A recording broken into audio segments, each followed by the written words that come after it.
Today we're looking at two stage pianos in the $2,000 price point, the Yamaha CP73 and the Kawai MP7SE.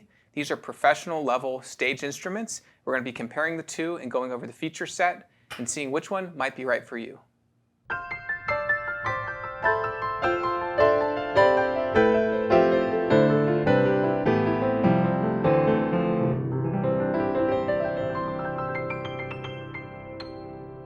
Hi, this is Ted with Alamo Music Center in downtown San Antonio, Texas. I'm Patrick Marr. You can find us online at alamomusic.com. If you haven't already, please subscribe to our YouTube channels, check out our other videos, sign up for notifications, like our videos, leave us comments. We appreciate your support and we love to interact with you.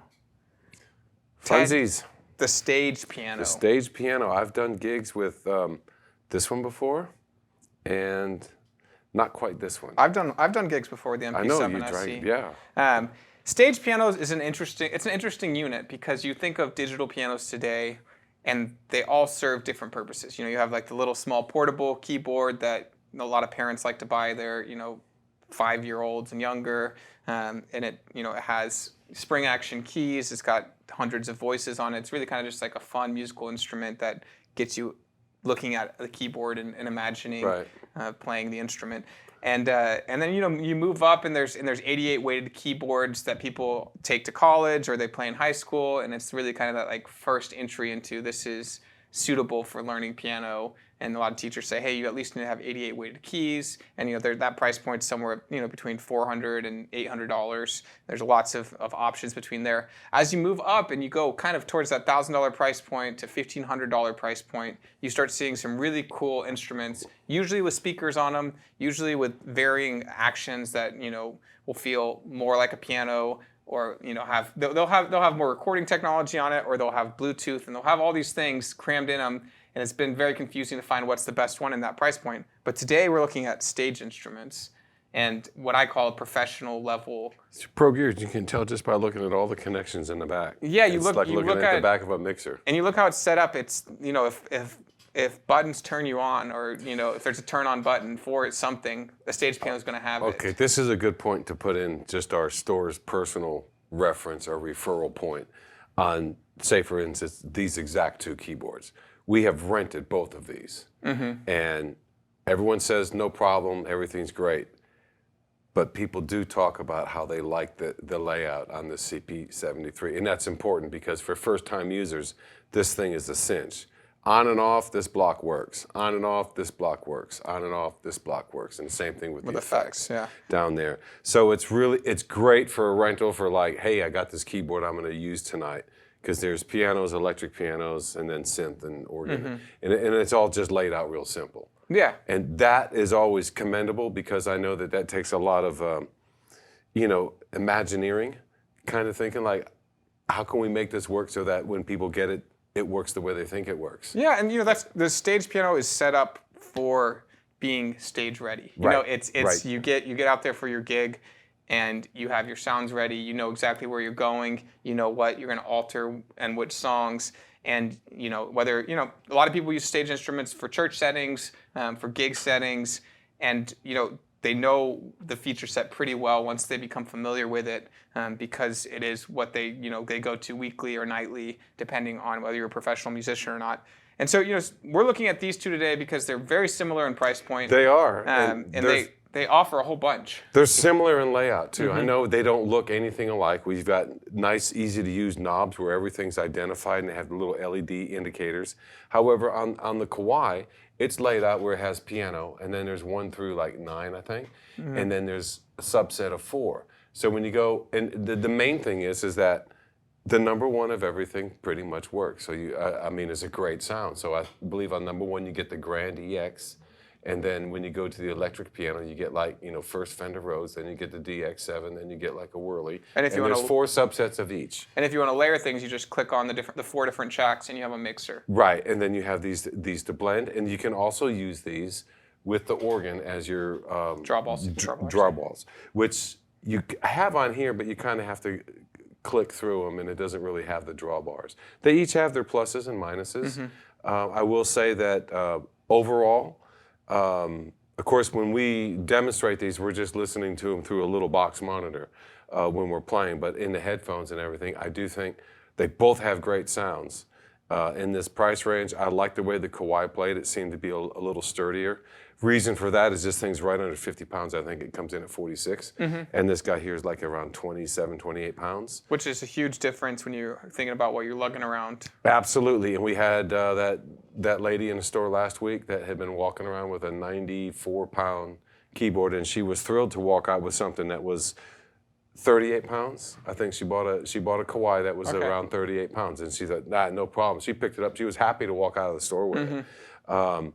So the weight makes a big difference, and it does make a difference getting to and from the gig and setting up. But once you're there, I've never regretted carrying weight to a gig, and it comes to a piano because it's just so much sturdier. Oh yeah, and I can't stand a bouncy thing. And really, when you look at like design cues on this, I really love the idea of the MP7 looking like kind of the vintage Rhodes or vintage Wurlitzer. It's got kind of like that suitcase look. It has the overhang lip, which is real sharp, and it says Kawai there, and it just feels a little bit more like a sturdy build. It's almost like a mini version of the top of the play section of a grand piano, and that's what I really like. They kind of have this flat kind of stealth looking black in it. Same thing here, but I do like the sturdiness in the playing. Now, in all fairness, had we used the CP88, which is the 88 key version of this, what does that do to the price? You bump it up. It jumps up pretty significantly. It goes up out of the range of what we're looking at. Yeah, it goes up at least to, I would say, about 2,500 is what it used to be. It might have gone up even a little bit higher, but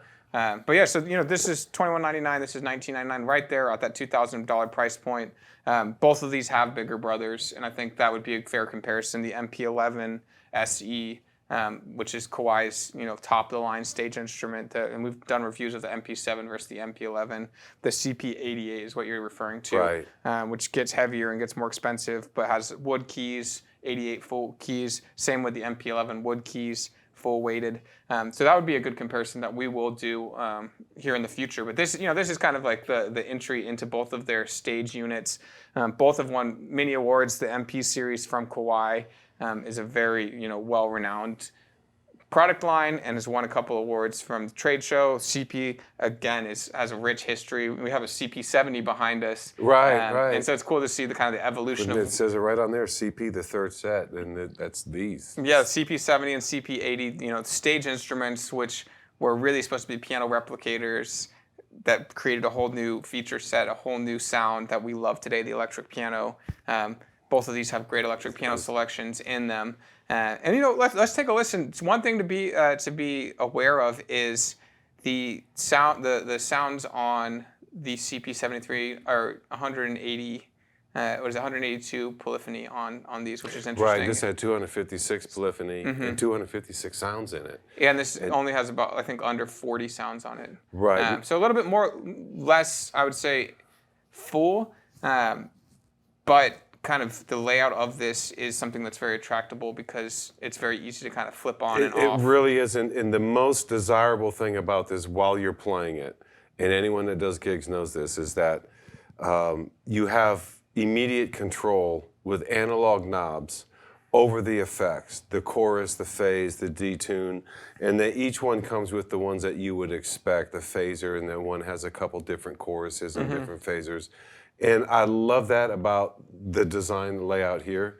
The Kawai has effects in it. It has a lot more effects, I think, in the long run. 129 effects on that, yeah. But getting them on the fly is a little bit more difficult because you do have to use the digital windows. Yeah, it's got selector switches down there on effects, but dialing them in and getting really down into the menus. If you think about it ahead of time, you get a lot more capabilities with this keyboard, but it's not going to be something that if you rent for one night, you're going to be able to get all the usage out of it. Like you could kind of more with the CP73, but for ownership, this is obviously the one that's going to give you, a lot more yeah, and you think about 88 sounds. keys, 73, so not apples to apples per se, but really in this price range, if you're looking for a great stage instrument, these are two to strongly consider. We're going to take a listen. Ted's going to play them both for us, and we'll come back and talk about a couple more feature sets, some of the connectivity of each of them, and again, kind of what makes the layout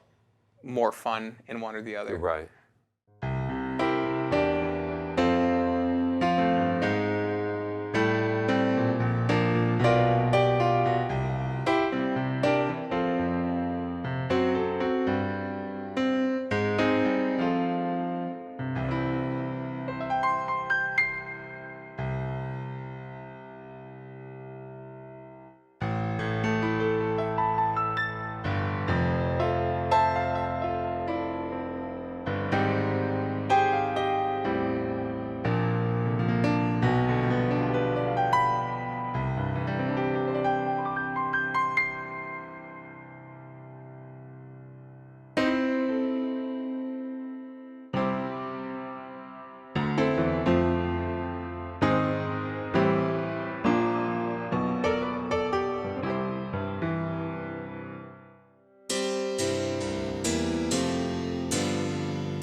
Well, I didn't dive into all the sounds. Normally I try to go through them all, but what I did is I went through the keyboard ahead of time and I found some things that I really like.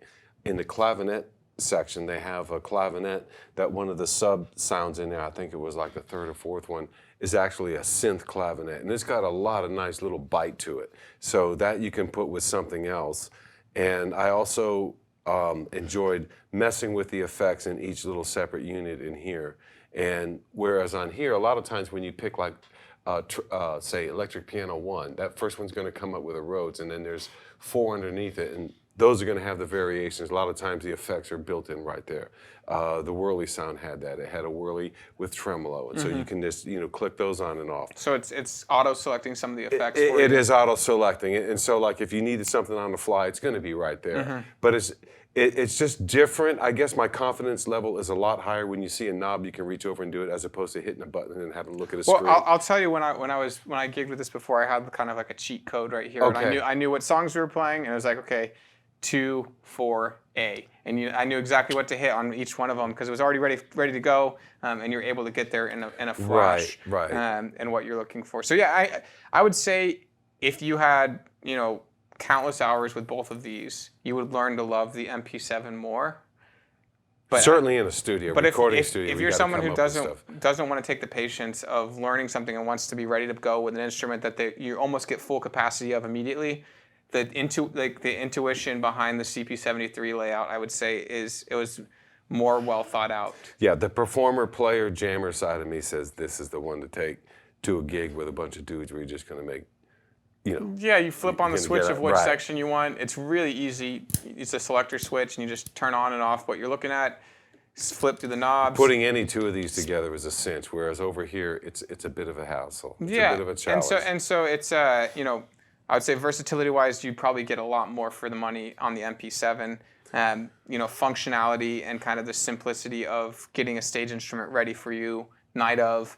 I would say the CP73 is kind of a home run and intuitive. This is probably more of a home run because so many people are just lacking the patience. It's like, hey, I got to get to the gig tonight, and this thing makes sense to me already. And so like the next day they can go through and go, hey, this is really pretty simple layout, and I kind of like it. And I don't need to study anymore. Yeah, and the one thing I would say is sit with it for 10 minutes on the actions and see which one you would like better. Because, at the end of the day, if you're putting many hours into playing this, it's important how it feels. Right. And you can even see kind of the difference in key texture between the two. Right. Those feel better too. And so just something to be aware of between both these. If you've owned a CP series, a CP73 or a CP88, or if you own the MP7SE or the MP11SE, please leave comments on your experience owning them, because this is a topic that a lot of people, especially professional musicians, are trying to figure out which one do they need, which one's right for them.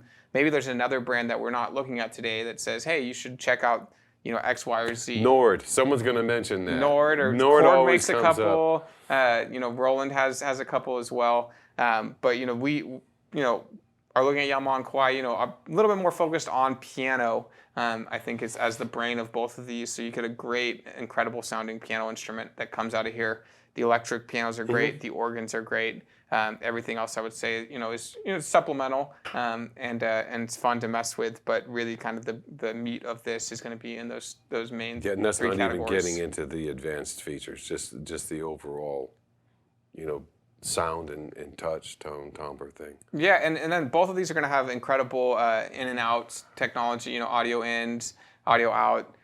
MIDI through. This has a 4-way MIDI controller on it, which is cool. So you could actually plug in your different gear via MIDI and control it through here. So it's you could save the settings too.